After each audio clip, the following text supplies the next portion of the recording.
Good evening and welcome to a special City Council meeting, Monday, August 19th, 2024.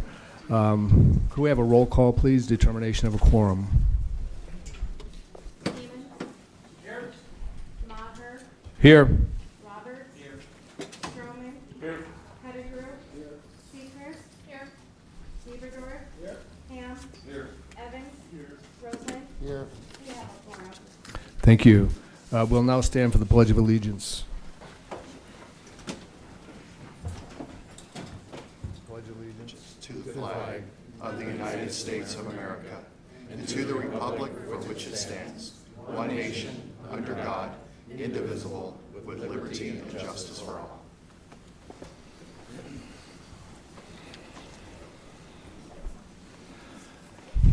Could we have a motion to adoption of this agenda, please? Second. So moved by Roberts, second by Roseland. All those in favor of adopting the agenda, signify by aye. Aye. Opposed? Okay, general public comment. We do not have any requests for general public comment this evening, so we won't have that. Now we're going to go into non-public hearing items 1 and 2. These are non-consent items 1 and 2. Number 1 is the 2025 Mayor's Budget Presentation. So I'd like to introduce Mayor Jason Solomon. Thank you, Mr. President.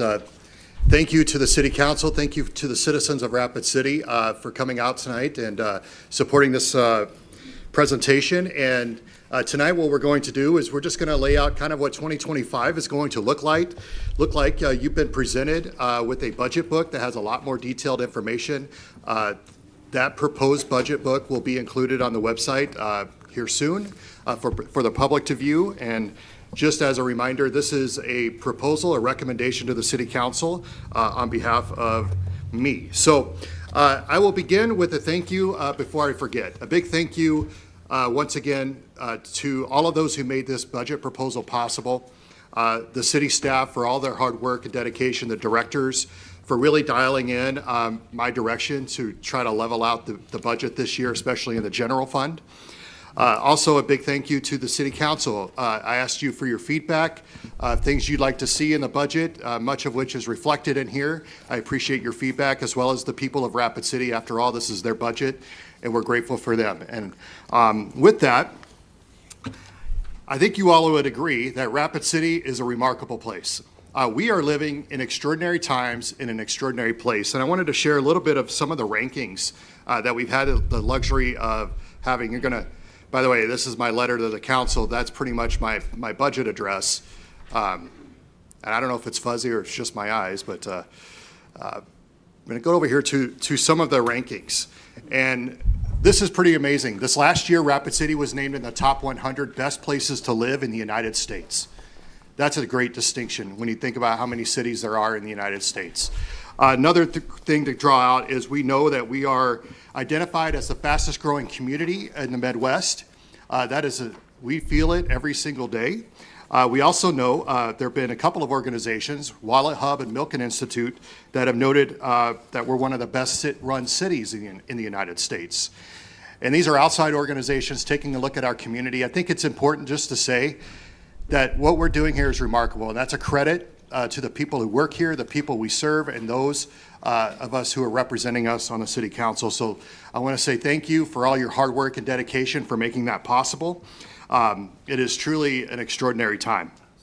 So I am pleased to present the 2025 proposed budget for your consideration. The general fund, which is the primary fund that's used for our day-to-day operations, is coming in at around $104,277,577. This is significant. It's the first time our general fund budget has crossed the $100 million threshold. We finally did it, and again, this is the primary fund that's used to fund the general day-to-day operations of the city. Last year, the total for 2024 was just under $100 million at $99,886,651.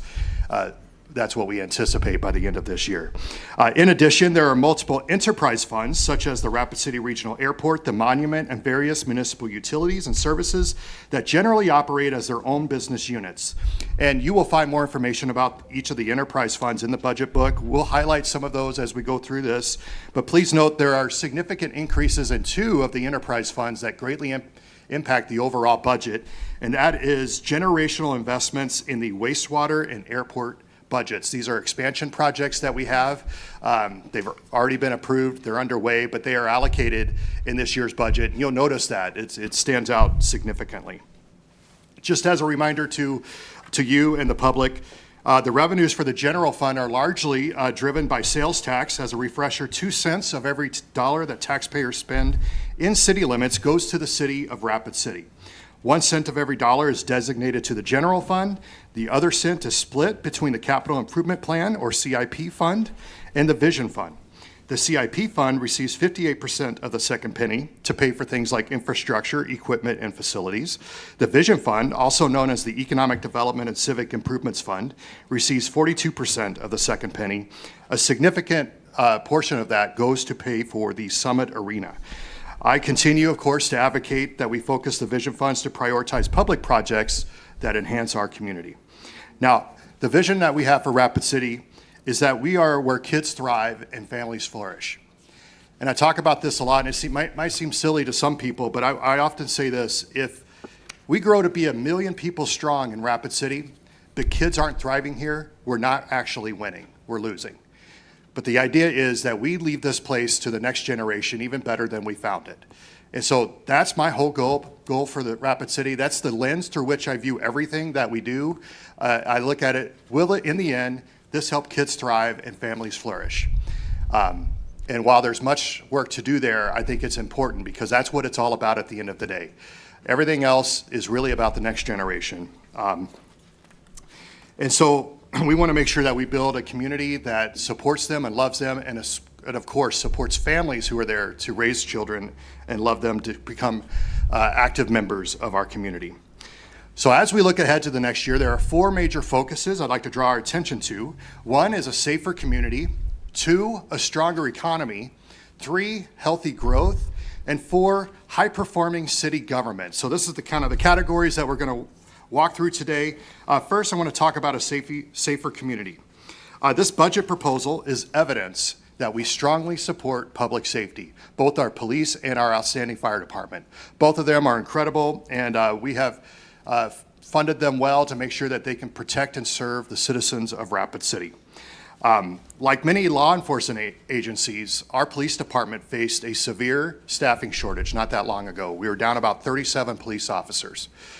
Now, in response to that, our police chief and the leadership team put together a retention and recruitment package, a program that they wanted to try for a couple of years to see if that would help.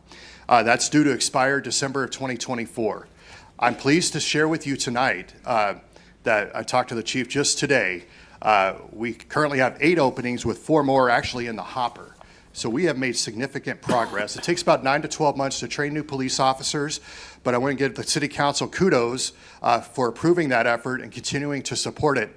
It's paying off. This is important because we cannot enforce the law if we do not have the proper staff to do so. And while other areas of the country are struggling with this, Rapid City has countered that trend. And I'm pleased by that. We continue to make strides, and I say we do not let up. So I'm recommending that we continue that recruitment and retention program permanently beginning next year. It's included in the budget.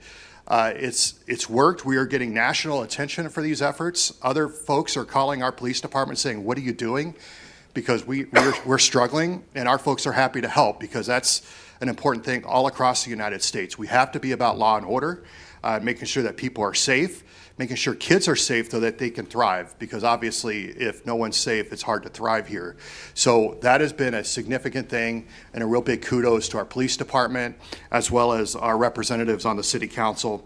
And I encourage you to continue those efforts, and again, it's built into the budget. Now, another thing that's important to us is our partnership that both the police and the fire department have with co-response efforts. This is important because we have work that helps reduce calls for service. Calls for service is a big indicator of how busy your public safety professionals are. And we've been fortunate to have a relationship with Journey On, which helps with call volume. They serve on a contract with the city 1 year at a time. I'm recommending we continue that Journey On contract at $360,000 this year. They recently had a changeover in leadership and a fresh board and great board leadership and Dr. Tamang at Monument Health. They would love to continue their partnership with the city and really collaborate better with us to serve those in need. And so I'm recommending that we do that. In addition to that, as part of the co-response, the recommendation is to continue the case management programs. There are 2 case managers, one with Volunteers of America, the other with Great Plains Tribal Health, and we are recommending the funding continue for those agencies. This is important because it helps us reduce call volumes and helps us really address the high-frequency utilizer of police and fire response. A significant portion of undesignated funds this year, which is less than last year. Last year was about 5.5 million. This year will be 4.8, maybe almost 4.9. So we've reduced it quite a bit. But a significant portion of that is actually going to go to crisis services, if you want to know how that works out, particularly for those serving the homeless. Like other cities, homelessness continues to be a challenge here. We have a stated goal of reducing homelessness in our community. I think that's a good one because living on the streets is not safe for anyone. We want better for people than that. The positive news is there are a number of services available for those who want help right here in Rapid City. We are continuing our partnership with Pennington County by allocating over $1.2 million for the Care Campus. And if you don't know what the Care Campus does, it provides safe beds, detox, short-term and long-term treatment options for those who want to battle drug and alcohol addiction. So those services are available. That shelter is available for those struggling with addiction. In addition, we're proposing $200,000 for the Cornerstone Rescue Mission. As a reminder, they are the only authorized emergency shelter and consistent daily meals location in Rapid City.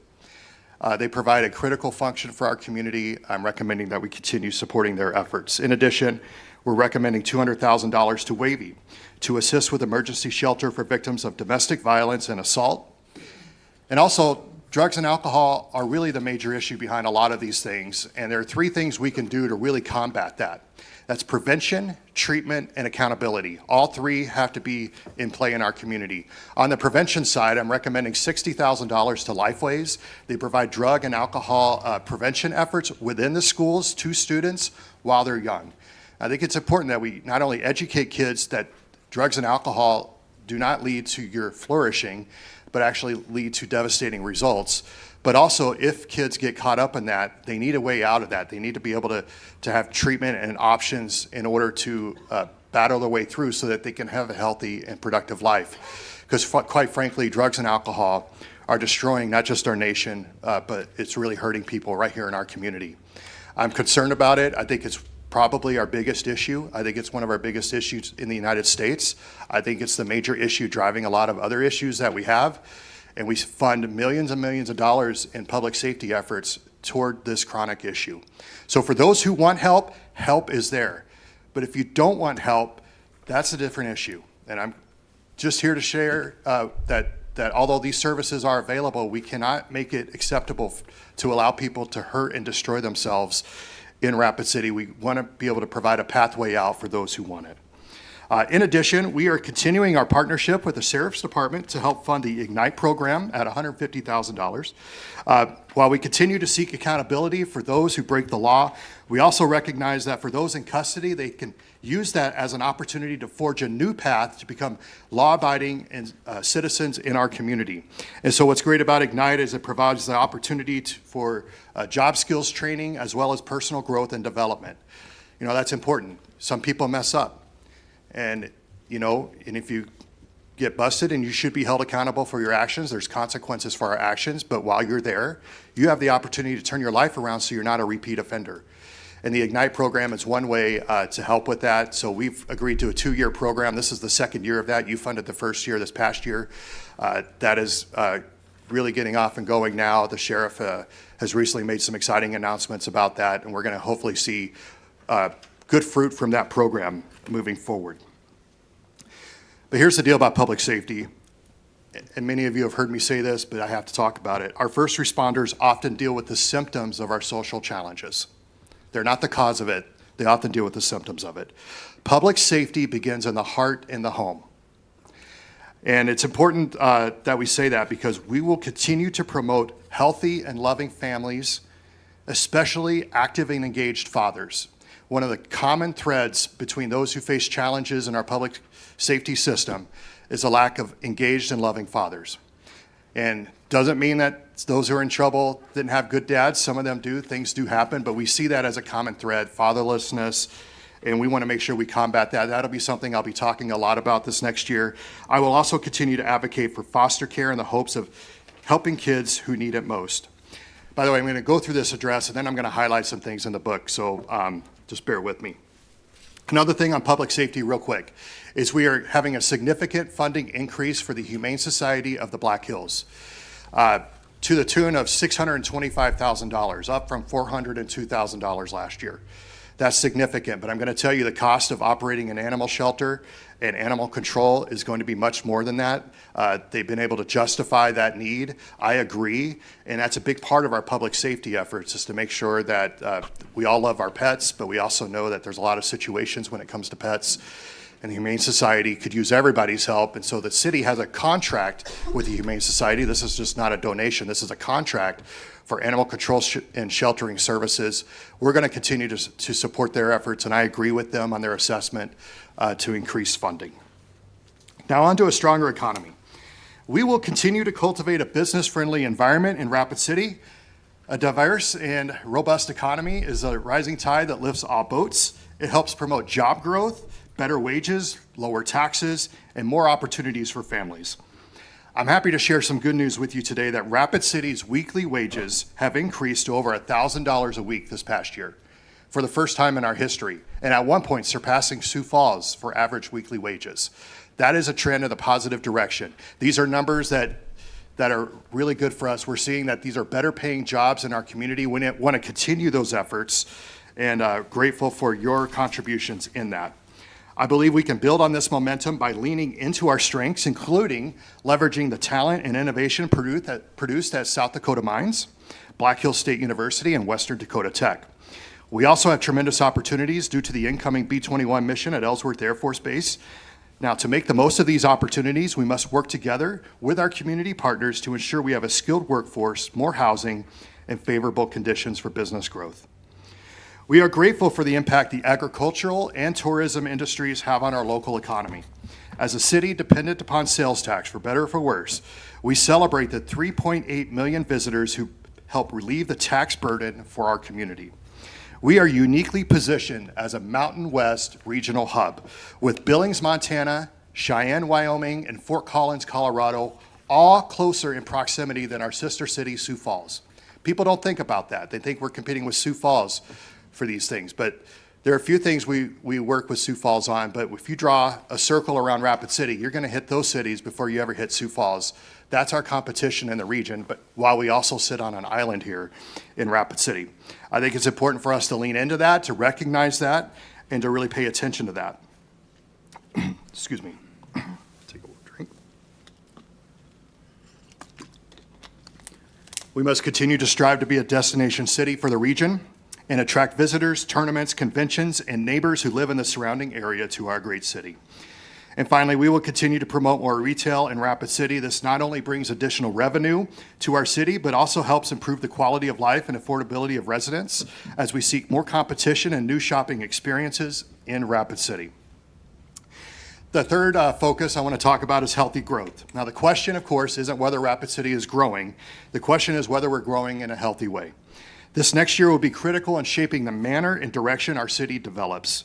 For starters, we are spending the next year designing our 10-year comprehensive plan. I encourage everybody to be involved in that. There are a lot of outreach efforts, of course, with the council, but also to the public. This is your community. You get a hand in helping shape it, both directly through the process, as well as through our constitutional republic and representatives here serving on the city council. So I encourage you to step up. This will serve as a roadmap for our future growth. And we know we have ample opportunities for redevelopment and new development in our city. I'm saying that downtown should continue to be a priority for Rapid City. My concern is we take it for granted and you start to let it go. And you take the thing that has been our gem, and if we don't continue to invest in it and don't continue to spotlight it, it could slowly but surely chip away at it. I'm saying let's not let our foot off the accelerator. Let's continue to make investments to downtown to make that experience even better.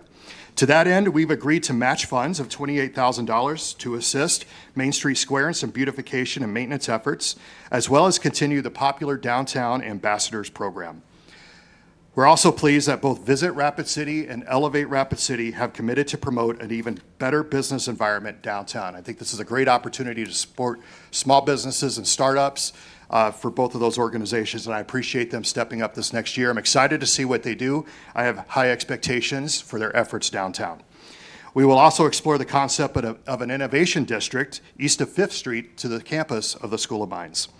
I encourage the council to be engaged in these discussions and explore options that promote new industries, as well as a more vibrant experience in this portion of our downtown.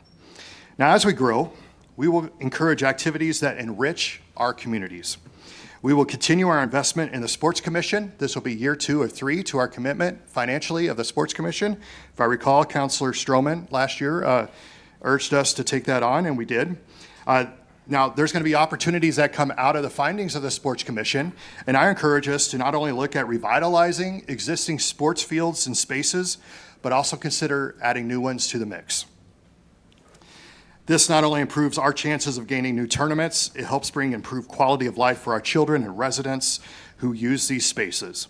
In addition, and I'll talk more about this soon, we are increasing funding to arts and culture, including the Black Hills Symphony, Rapid City Ranger Band, Rapid City Municipal Band, the Dakota Choral Union, and the Black Hills Historical Society. Thanks to the advocacy of both Pat Roseland and Bill Evans on that. This is in addition to the $100,000 grant to the Arts Fund that we currently use the Rapid City Arts Council to administer.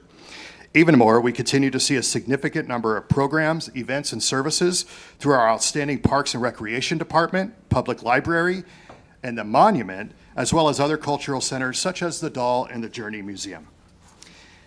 And high-performing city government. This is our 4th focus this next year. And this will be a major focus for the next year to improve the overall performance of city government. We are grateful to have a talented staff. They have done a tremendous job keeping up with the increased demands of a fast-growing city. We looked at these rankings that I still have up here today. That doesn't happen by accidents. There are people that bust their tail for you and I every single day. And they work hard. They love this city and they're passionate about their work. And one of my great honors is serving beside them. So the fact that we are one of the best run cities in the nation, one of the best places to live, one of the fastest growing, and all the increased demands, you have to know that's not by accident. And people don't just show up out of nowhere. These are talented, devoted public servants, and we want to make sure that we recognize their efforts. But, excuse me. But this next year, we want to explore ways to improve our processes, modernize our operations, develop talent, and better serve citizens. We are better when we work together. And one of the opportunities for improvement is looking across the multiple city departments and identifying potential functions that could be centralized. Examples may include buildings and grounds, maintenance, purchasing, fleet management, and more. We are working to implement a performance-based review system for annual raises. While this may be new to city government, the private sector has proven it can have a positive impact on developing a performance-based culture. Listen, we are here to help and serve Rapid City with integrity and excellence. That's my expectation of our staff. Customers are best served when employees are valued and appreciated, compensated fairly, trained well, and doing work that matters and matches their gifts and talents. This past year, we completed a wage study to ensure employees are paid competitively, which is reflected in this budget. Our employees may be our largest expense, but they are also our best investment. Our aim is to retain productive employees, as the average cost of employee turnover can range up to 2 times an employee's annual salary. While we have much to celebrate, we recognize there's still room to grow and help make Rapid City an even better place to raise a family, grow a business, and enjoy life. And once again, a big thank you to our city staff. And now that's that portion of it. I would like to go through the budget book and highlight some things. We can't show you everything for the sake of time, but you all have the budget books. Again, the public will have access to the budget book. This has all the numbers and the details that you need. But a few things I'd love to highlight. First of all, we included the economic indicators from Elevate Rapid City. These are the most recent ones. First of all, our unemployment rate continues to get better. We think a healthy range is between 3 to 5%. We were below 2% for a long time. We're finally hitting above 2%. We still have a labor participation rate. Roughly 2/3 of the city who can work are working. Now, that's not everybody just choosing to stay home and be unproductive. A lot of that is people choosing to stay home and raise families and things of that nature as well. So an important thing, this is also where you see the average weekly wages. You look at some of the other indicators to our economy, they're included in there. This is the total budget. So the general fund budget, as you know, at $104 million is our day-to-day operations. The total budget includes things like all of our enterprise funds that are separate business units. They include other things that we have like TIFs and other potential revenue sources. So you can see we have quite a bit going on. Now this includes two major projects that we have once again at the airport and the wastewater treatment plant, as well as others that are coming. And so of course, our revenues are that they match our expenditures as you see here. As a reminder, this is the sales tax distribution. We have two examples of where every dollar goes that someone in Rapid City spends, but also there's a tourism tax that tax on for the BBB tax that helps pay for some of our tourism efforts as well as the monument and what they do there. Now this is an interesting slide. I want to give a shout out to Finance Director Daniel Ainsley for all his help on this. He's a good numbers guy, which really helps me. As you can tell, I'm like the vision guy and he helps make it happen. But he found a couple of things that I thought were really cool. Our utility rates, for starters, we run a lot of utilities, obviously, in Rapid City, and we have unique challenges here others don't have, but we're the 9th lowest in the state, and that is with the topography challenges that we have. We have a hill that separates our city. We have hills everywhere. We have soil that's tough. These are unique environments for Rapid City, and the fact that we're able to pull that off with the unique challenges we have is pretty remarkable. This next one on property taxes is interesting. So about 18.5% of your property taxes go to the city. Roughly 54% go to the school district. I think it's nearly 27% go to the county and a little bit to stormwater. But one thing Daniel pulled out that I thought was interesting is that there's a municipal tax rate that goes against the mill levy, which is, you know, in addition to the value of your home is how you determine property tax. And one of the cool things is the city has reduced its dependency on property taxes, which has resulted in the city having one of the lowest municipal tax rates in the Black Hills and across the state. See, Spearfish is slightly greater. There's some explanation for that. Daniel would love to talk to you about, but you see Rapid City ranking really high on that. What that means is our efficiencies that we have done requires less from the property taxes than many other communities. And that's something you should be very proud of. So we're trying to do our part to relieve the pressure off of property taxes. And great job. We have some things in here about where government receives its funds, the various funds. I won't go through that today. Many of you already know this, but I put this in here for educational purposes. I think it's very helpful. We also included a flow chart just so you can see where these funds go. That's pretty interesting. Now here's an overview of the general fund. The general fund, once again, over $104 million, and you can see that sales tax is our primary revenue, but we also get some from property tax. We also have other fees and charges that all work into that, and that is used for our expenditures. And our largest expense from the general fund is public safety at 46% of the general fund budget.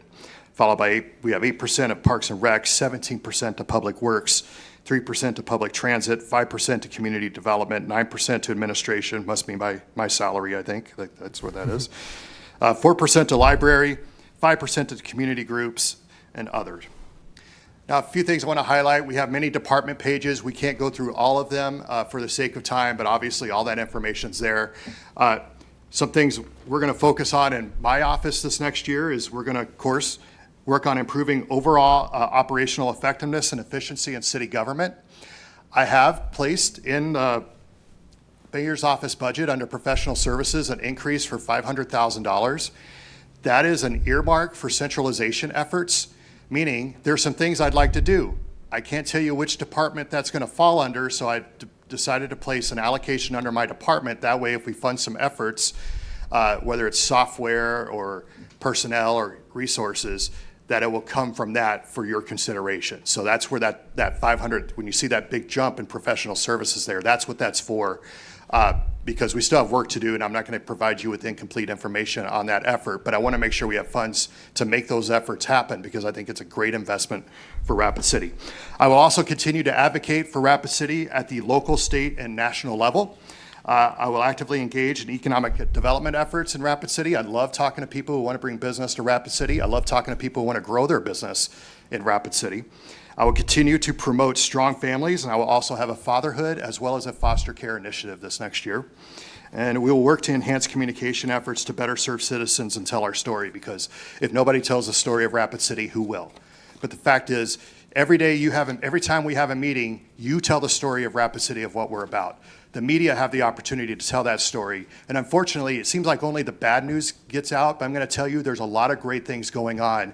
So the story that you and I tell about Rapid City, yes, we have challenges, but we have tremendous opportunities and things as well. And we should make sure that we're focusing on the positives as well. I want to make sure we do a better job at that.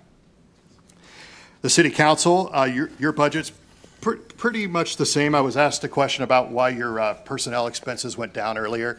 There's some changes in healthcare, but last year we had actually allocated some computer equipment under that same category. That would explain this. I didn't decrease your wages, I promise. I don't have the power to do that.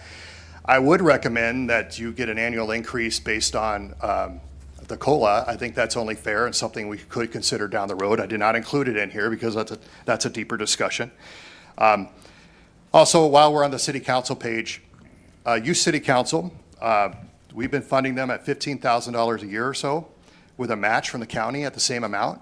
The county has declined to match, and I was asking them to reduce their budget. Much of their budget is a travel budget to the National League of Cities in Washington, D.C., and I thought we could still do that, but have fewer attend.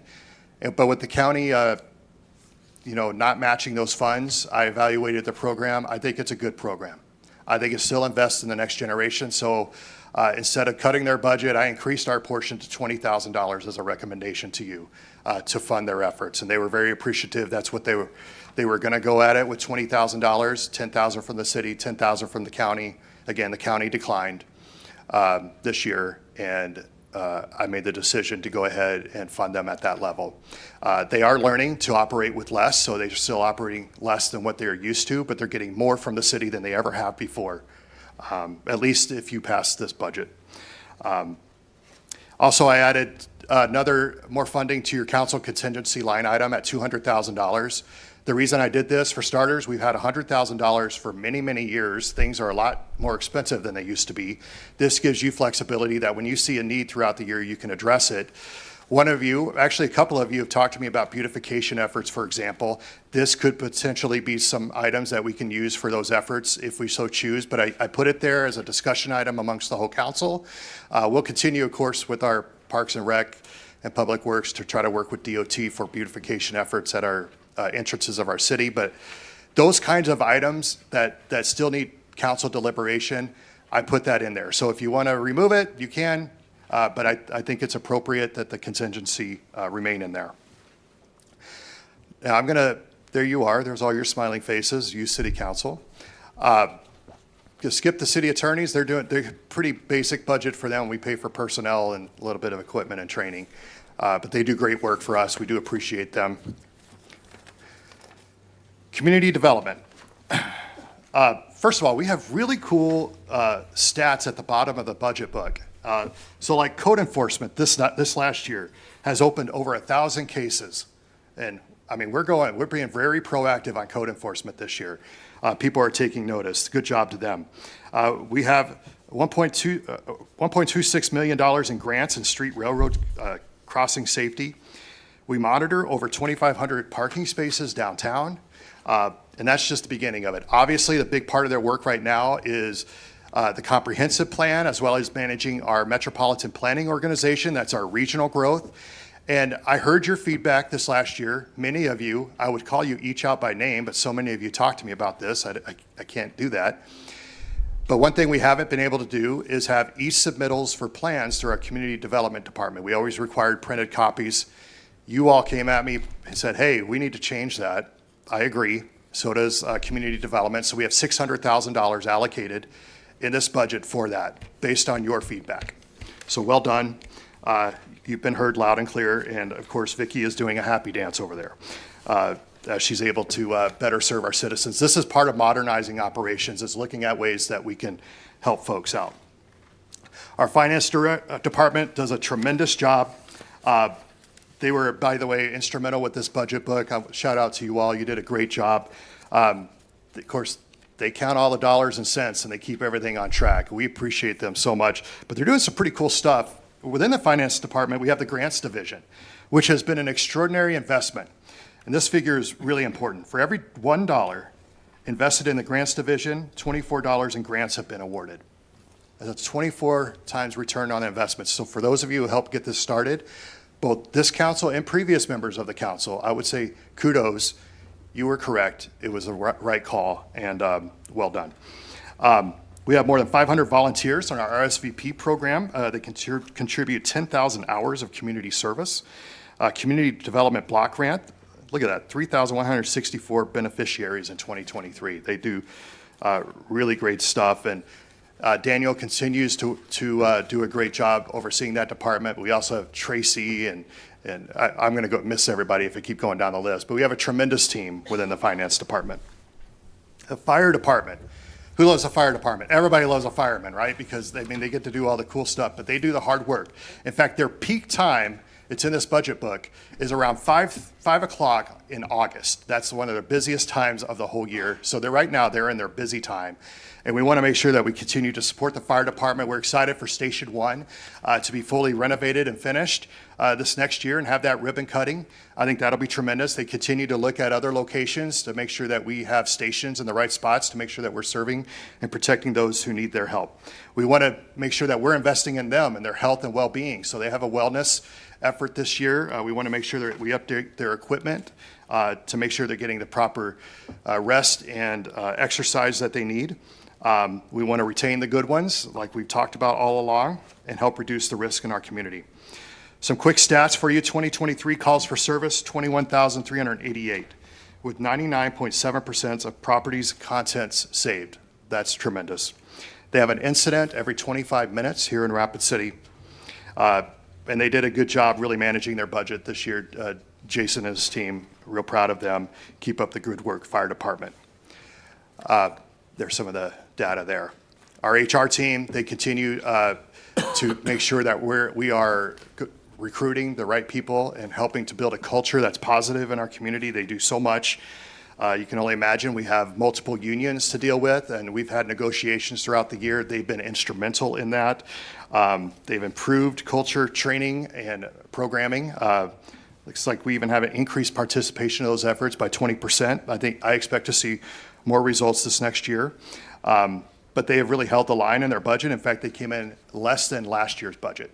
So good job to our new HR director, Amber Cornella, Leah Braun, and that team over there. They also want to look at, instead of hiring out compensation reviews, which are very expensive, and we're quite frankly not as thrilled with the results, we're actually looking at taking one of the existing positions that we have and converting it into a compensation analyst so we can do that work internally. IT continues to be a big deal as we continue to modernize operations. Everything everybody wants to do is going to require IT support. We are taking cybersecurity efforts seriously. We're working on efforts to make sure we tighten that up throughout the city, both our security measures as well as our IT upgrades.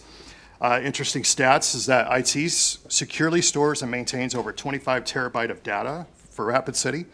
We have over 1,000 hours of employee security training and 4,500 pieces of equipment in IT, which is kind of wild. Those guys are awesome. We really appreciate them. Speaking of appreciation, everybody loves our parks, 1,700 acres of park space. We just got to celebrate the grand opening of Dinosaur Park. What a tremendous project. If you haven't had a chance to go up there, kudos to the team and all those who helped make that happen. But they're looking at adding more park amenities at Johnson Ranch Park, Oak Valley, Knollwood Park. I think those are great. Continue to look at our restroom and playground replacement program to make sure that those are up to date. They were, of course, heavily involved with the Sports Commission. Anything that was recommended out of there with the existing fields, they will be greatly involved in all of those efforts. They maintain over 70 miles of trails, have an estimated 2,600 swim lessons for children annually, which is pretty cool. Over 2,500 plants that are maintained, which is just bonkers to me, but they're really incredible. It truly is one of the gems, and they did a good job this year holding the line on their budget as well. And we talked quite a bit about our police department. We're grateful for them. We talked about the efforts that we've made to improve retention and recruitment, and we're grateful for that effort. Some stats I want to point out to here is on average, each officer responded to 1,377 calls for service in 2023. Hired over 31 new officers. That's hiring is up 94%. I don't know if you know how big of a deal, like that's just a stat you can just go, oh, that's nice. That's a big deal. We are the envy of many other places, and I'm grateful for that. Our Rapid City Youth Outreach Team served families 3,576 times. We do have some investments in there with equipment and things to make sure that they have everything they need to protect and serve our community. That's been a priority of mine, of course, that will continue to do so. We're grateful for their efforts. Being mindful of time, 6:12, so I'll keep rolling here. Our public library's done a great job with the budget as well. Excuse me. 2023, 250,000 library visits. That's a lot of library visits. The juvenile book checkouts, 355,000. Nearly 600,000 hours of public computer and Wi-Fi use. They're tremendous assets to our community. Terry's and her team has done a great job. They also got the bookmobile out this year. That's a great thing for our community. Public Works is vital to Rapid City. Obviously, we run on streets. We have solid waste, water, wastewater, everything that goes along with that, engineering services. So we have a number of things that I encourage you to read through here. It's a huge department, huge budget. The traffic division maintains 1.2 million feet of pavement striping, for example. Transit provides over 400,000 passenger trips annually via Rapid Ride and Dial-A-Ride. And every year, street sweepers remove 3,800 tons of dirt and debris. But they are doing a tremendous job. The thing they do with the resources they have, that cities don't even have the funding, have way more funding often in percentage than ours does, but they do a great job making the most of that. As you'll see in our CIP budget, I encourage you to look through that. Of course, you constantly are reviewing that. It's included in the budget book. But I want to end here, for the sake of time, not end here, continue on here with community investments. Very quickly, this gets a lot of attention. Community investments, these are often funds we use the undesignated funds for. Emergency planning, dispatch, Ignite, Search and Rescue, and Humane Society are reflected in the public safety portion of community investments at over $2.5 million. Crisis services, which we talked about already, that's Wavy, Lifeways, Journey On, Care Campus, Cornerstone, Co-Response at $2.2 million. And then community enrichment. The Rapid City Municipal Band, there's some changes here I want to point out. The Rapid City Municipal Band, I'm recommending funding at $26,000. That's a significant increase from last year.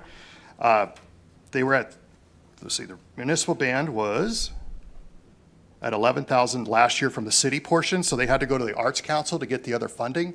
But rather than go to the Arts Council, I recommend that these 5 organizations just receive full funding from last year's totals.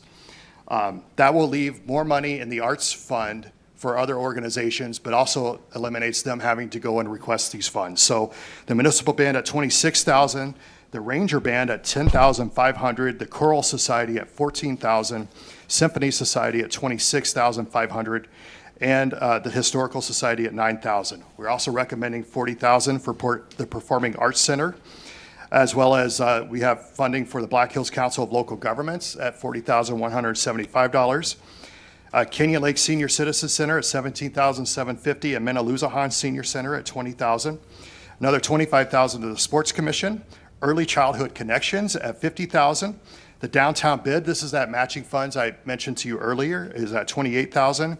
We're also funding the Doll at $385,552, and the Journey Museum at $382,065. So if anybody tells you we're not funding arts and culture, that doesn't even include the monument, Parks and Rec, the public library, everything that they're doing as well. We have millions and millions of dollars in grand total going to arts and culture and sports in this community. That all enriches us. The enterprise funds are here. These are not in the general fund, but they are extremely important. In fact, the airport is so important, it's one of our major economic development engines. $456 million annually in economic activity come out of the airport. They offer direct flights to 9 destinations nationwide, and they generate over 2,800 local jobs when you talk about not just the jobs they provide, but also the industries that they provide it for. So without them, we would really struggle. And we are currently working on a generational airport expansion. You all know this. It's something we're going to have to step up to the plate on. I encourage you to stay involved in those efforts.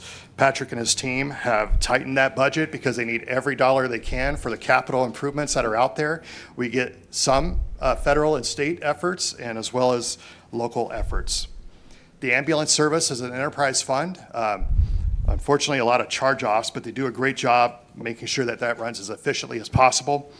I talked about the busiest time of day being 5 p.m. in August. A patient is transported every 62 minutes. Life-saving services to 2,200 square miles of Pennington, Meade, Custer, and Lawrence County. Our region depends on this. So people ask, how do you help support the region? This is one way that we do so. The monument, we know we have significant investments. I love going to shows at the monument. We had Chris Stapleton, Jelly Roll, I think other things that people like. Cody Johnson's coming up. You need to get your tickets to that. But that's a significant economic engine for us. We have tightened that down, and Craig's really trying to do the best he can to have as much capital for improvements there as well. And another thing I haven't pointed out yet, but it needs to be pointed out with the enterprise funds, is I have eliminated one of our revenue sources. And one of our revenue sources were PILTs. That's payment in lieu of taxes. That's essentially like these enterprise funds paying property taxes back to the city. I've always felt a little funny about it. So I have not included PILTs for the enterprise funds back to the city. What I have done is I'm continuing interdepartmental charges. These are things that the city does from the general fund to support the enterprise funds, such as HR, legal, finance, IT, all of those kind of efforts. Those are charges they would go out to the marketplace for, but instead they actually get a pretty good deal going through the existing city channels. That saves taxpayer money on fees. So we are making sure that is justifiable expenses on interdepartmental charges, but I have philosophically removed the PILTs. It is not something every community does. It's an optional thing. I felt like it just kind of got goofy because you're trying to calculate what their property's worth, how much they use a road. I felt like being a part of the city needs to have some advantage, and so I did remove that from the budget. That is a change for this year. Of course, the enterprise funds are thrilled with that, but hopefully that helps them with some of their capital projects. Solid waste, that's our landfill. We have tremendous opportunities out there. They get over 170,000 of tons of waste material annually. They provide collection services to 21,500 homes each week. They recycle over 3,100 tons of material annually. If you haven't taken a tour of the landfill recently, I encourage you to do so. Jeff and his team run a great ship out there. Wastewater funds. Obviously, there's significant projects going on out there. We're in phase 2 of those upgrades. We know we've got a lot of funding to help with that, which is great, and we know that fees have been adjusted for that, so that effort's being made. But that's your sewer water, all the wastewater that goes through the community, and we are making sure that that's run efficiently. Their big stat is that they collect and treat nearly 3.5 billion gallons of wastewater annually. By the way, this is huge for public safety. If they did not do that, our city would get sick. Our city would not thrive. And so it's another one of those things. You don't mess around with these services, and our folks are incredible. They win awards. They are constantly noted for all their incredible efforts. And we are thrilled also by our Water Enterprise Fund. We have great water in Rapid City. That's not by accident. That's due to a ton of great work. We all know we had to pay a water charge, but we do pretty well. They treat and distribute 3.6 billion gallons of water annually. They provide utility services to over 26,000 homes and residences, which is important. And I'll end with this. We have the capital improvement allocations. We see about $22 million going to capital in 2025. We have debt services. These are loans that we have on some projects of, you see just under $4 million. Those continue to go down. We'll have some investments and prioritization, but this is the next 5 years of CIP projects. I encourage you to take a look at that. So for the sake of time, I'm going to end it there. I'm going to tell you this. Rapid City is in a great place to grow from. You should be very proud of your city government. You should be very proud of the work that we're doing. Yes, we have room to grow, and we have a lot of numbers in here, but I'm going to encourage you to continue to invest in the good things that we're doing in Rapid City. We're doing the best we can with the taxpayer dollars. The next thing you're going to identify is when your next budget hearing is going to be. I will also ask that if you have any questions regarding the budget, that you email them to Daniel Ainsley, and he can filter out and get the answer to those questions and make sure that the entire council is copied on that in the meantime between your meetings, because I think that's going to be important. Of course, I can answer a couple of questions here now. We got just a few minutes, but just wanted to make that note. And just once again, thank you all. I present this for your consideration. It's been a collaborative effort. This is how you make a community run. And we have great people, a great staff to help make that happen. And I'm excited about the future of Rapid City. You should be too. And it's only going to get better if we continue to work together for the good of Rapid City.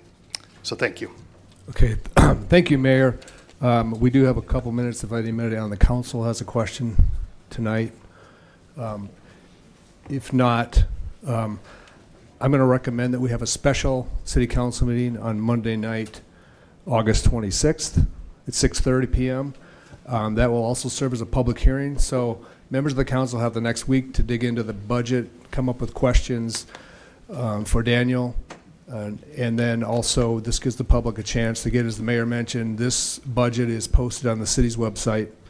We will have a meeting, special meeting, next Monday at 6:30 on August 26th. If we need a second meeting, public hearing, we will do it, but we're going to run into Labor Day weekend, so we'll probably do it an hour before the next city council meeting, which is on Tuesday, September 3rd.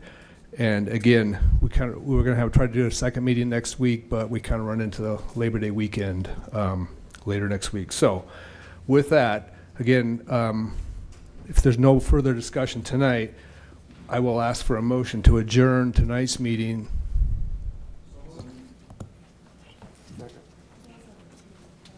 Oh, I'm sorry, Councilman Evans. Thank you. I just wanted to thank you, Mayor, for this very thorough report, and to Daniel Ainsley.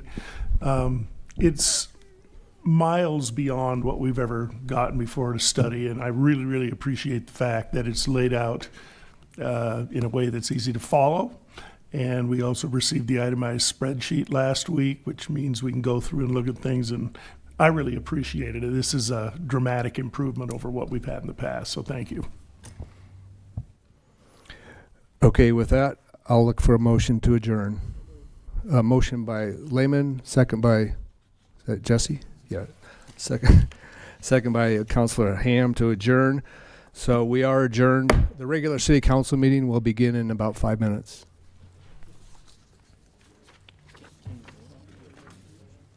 Oh, we did it. So done. That was gonna make that was gonna motion to table it.